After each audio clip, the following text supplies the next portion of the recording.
It would be an understatement to say that Foucault is controversial. There are many, many scholars and other people who cannot stand his ideas.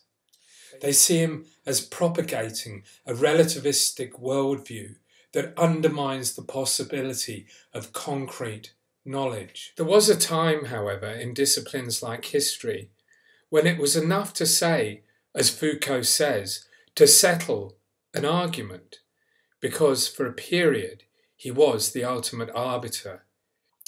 His popularity seems to have waned somewhat in historiographical circles, and I would say that he was beginning to go distinctly out of fashion.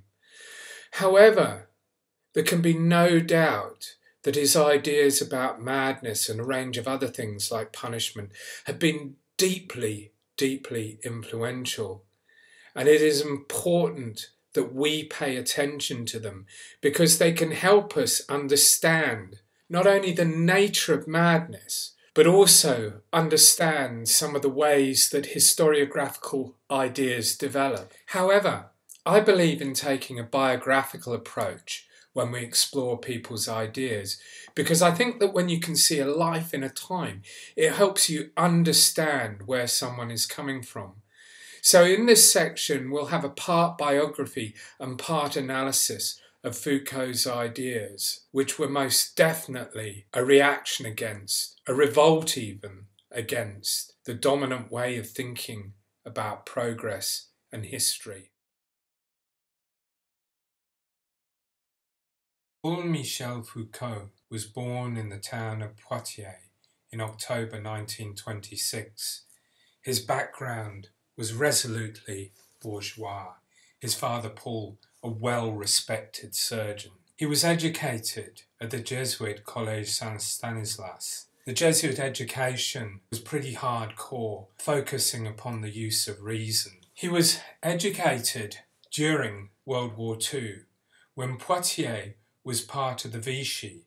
That's that part of France that hadn't been occupied by the Germans, but was controlled by a government headed up by Marshal Pétain, who basically collaborated with Germany after the defeat of France in 1940. Conservative times. Pétain replaced liberté, fraternité, égalité, that's liberty, freedom, brotherhood, equality, with travail, famille, patrie, which basically means work, family, country. The war ends. Things start going back to normal. And that's pretty much where Foucault went. After World War II, he was admitted to the École Normale Supérieure in Paris. This is about as good as it gets in terms of French education. You have to be the brightest of the bright to get in there. But he seems to have experienced some depression. There have even been suggestions that he might have attempted suicide. But whatever, in the process, he becomes interested in psychology and is licensed to practice and works at a Parisian mental hospital. In 1950, he joins the Communist Party of France, like so many others of his generation. He was placed in a cell which included some of the people that were going to become stratospheric in terms of French intellectual life. Louis Althusser, the famous Marxist structuralist, and Roy Ladurie, the micro-historian, whose Montaillou is a classic of the genre. Now, Foucault bails before a lot of other people. Most people leave the party around about the Hungarian Revolution, but he leaves in 1956. He might have been disillusioned with Stalin. He may not have been that political at that time. He decides that he wants to go into academia. After practicing psychology at Lille, he moves to Uppsala, where for a period he acts as the French consul. And then he goes on to Warsaw and Hamburg, all the time writing, all the time thinking, all the time researching. And eventually he writes his dissertation, which is presented for public examination in 1961 and is examined by Georges Canguilhem, the historian of science, the writer of the normal and the pathological, which laid the groundwork for some of our contemporary understanding of medical history. Canguilhem and the other examiners could see the depth of talent indeed the brilliance in Foucault's work.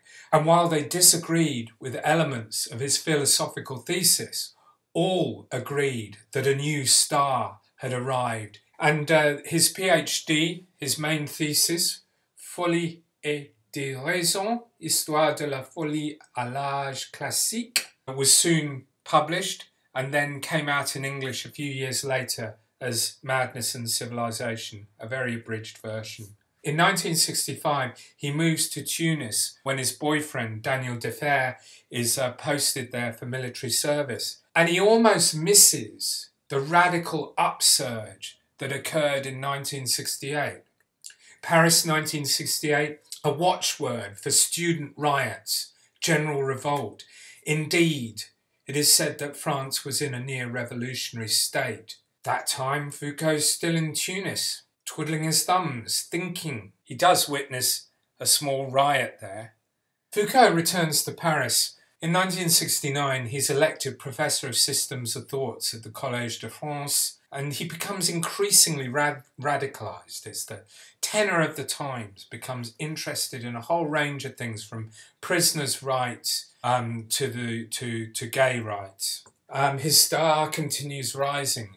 During the 70s, he goes over to teach in the USA. He even goes out to Death Valley to drop acid to see what kind of experiences that would do to his mind. But eventually, during the late 70s, working in San Francisco, he contracts AIDS and he dies in 1984 of an AIDS-related infection. But his afterlife is extraordinary. He has a huge impact across a number of disciplines: history, philosophy, sociology, literary studies. In death, he was even more famous than he was in life. And in life, he was pretty damn famous. What I want you to take away from this is the radical times that Foucault lived in, the people he mingled with, his education, all of which led him to think deeply about the nature of the world, the nature of power, and what made us the people that we are. And this emerges in his writing, a continual dialogue between issues of power, representation, identity, and subjectivity.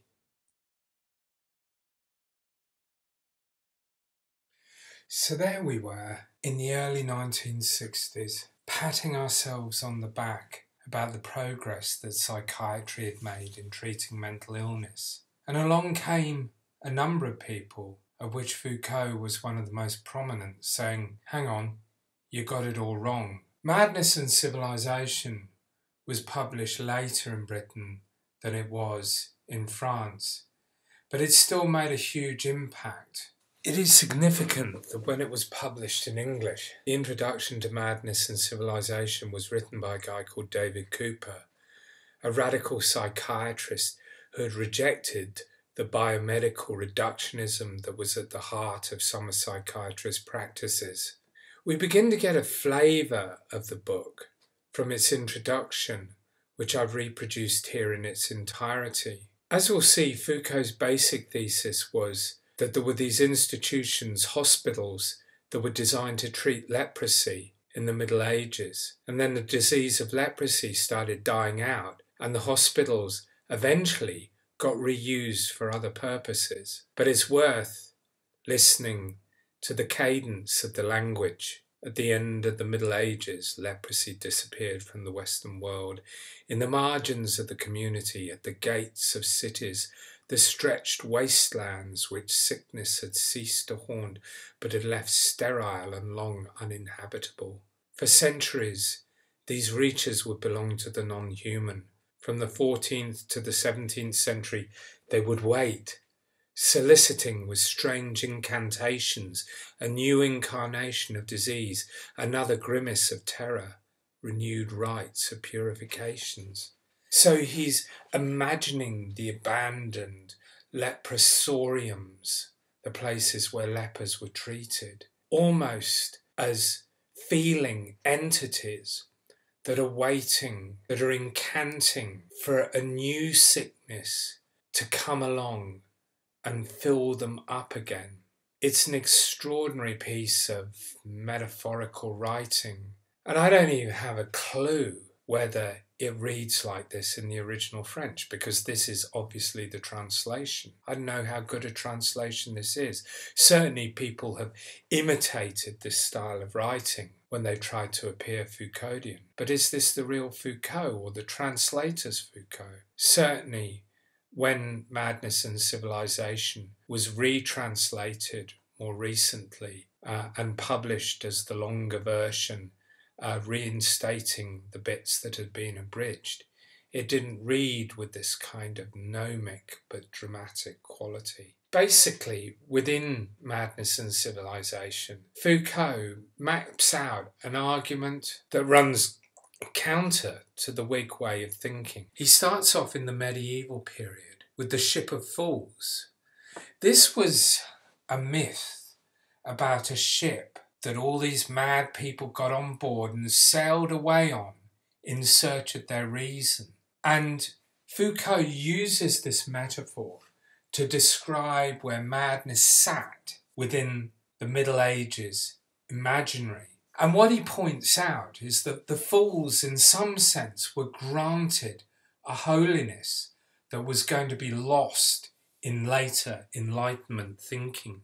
This view transformed in the early modern period to the notion that folly could contain within it wisdom that might lay bare the nonsense of the world. The image that I put up here is an illustration from King Lear, Lear raging upon the heath, the fool at his side, pointing out the madness of Lear's raging, pointing out to him the way that the world really worked. So the fool, who ostensibly did not possess reason, actually had more reason than the people around him and instructed those in power to exercise their reason better. And this was followed in Foucault's stages by the classical period that might be said to have lasted from the late 17th and through the 18th century, the period that he denotes as the Great Confinement. What happened in the Great Confinement is those hospitals that had laid empty, waiting for a new disease to fill them, began to be filled by all of the people that were inept and inconvenient and couldn't cope with life, to be filled also by the deviant. The notion here of the Great Confinement is that all people that somehow walked outside of society, that were different, that were problematic, got bunged into these institutions. And for Foucault, this was then followed by a new period of differentiation, where, say, the indigent and the poor were hived off from the mad and the criminal, and separate institutions were created to deal with each of those problems. And of course, it is at this point that the asylum is created to contain madness. So the argument is basically this: the madness is transformed from meaningful unreason or holy high reason and folly. And in the process, the imaginary ship of fools, which seems to be full of the agency of the fools going off in search of their reason, gets transformed into a dismal hospital that contains them and restricts them. The real lepers are replaced with society's lepers. Underlying all of this was the sense that the moral therapy that in the Whig tradition appeared so humane was not humane at all. Indeed, what we see is the switching of one form of repression for another form of repression. In many cases, a focus upon the body gets switched to a focus upon the mind. And who is to say which is the worst form of oppression? In many regards, if we look at Foucault from this perspective, he's like Whig history on a reverse cycle, where the Whigs saw humanity, Foucault saw a new form of repression. Now, we have to remember that Foucault's ideas on madness were published in the early 1960s. Time moves on, people move on. people's ideas don't stay the same, and it was certainly the case that Foucault's ideas did not stay the same. Philosophically, he moved from a position that's known as archaeology to genealogy. Archaeology was basically a very similar exercise that had been carried out by Thomas Kuhn when he looked at the whole notion of paradigms. Foucault sketched out the idea of epistemes. Epistemes were basically the structure of thought within society or culture. They provided the boundaries, or perhaps the scaffolding would be a better way of describing it, of all the things that could be thought or said. They were the structure of our existence, of our thinking. And in this regard, Foucault's work in Madness and Civilization was trying to sketch out those structures to understand how the mad became differentiated from the sane. But he seemed to become increasingly more interested in the work of Nietzsche, interested in how it was that there was an ingrained will to power within each of us, and how it was that knowledge produced power and power produced knowledge. So increasingly, Foucault started looking at genealogy, specifically at the way our sense of ourselves, our subjectivity, was the product of power. And he focused on two areas, one of which was sex, which he dealt with very much towards the end of his life. The other was the domain of punishment, which he looked at in his book Discipline and Punish.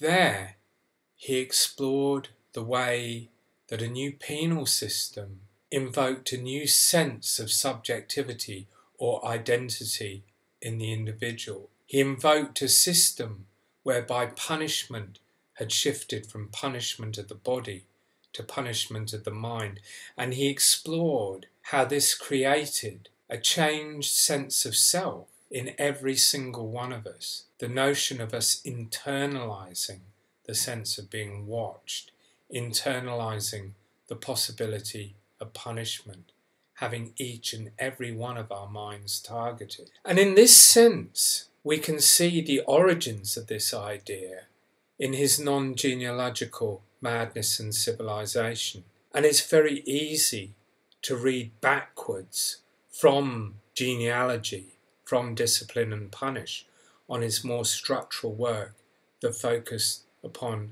epistemes. And certainly that was something that Foucault himself had started to undertake during the latter parts of his life. When historians adopt Foucault, they do so on the basis of moulding the two different eras of Foucault together and seeing his history of madness as talking about a history of ourselves as ourselves and how we've been produced by power.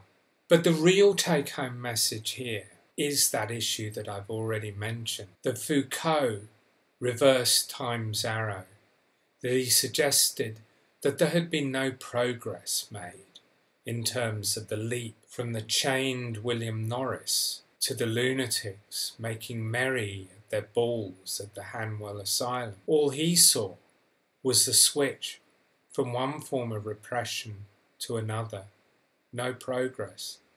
And in some ways, that switch from the body to the mind was even more repressive.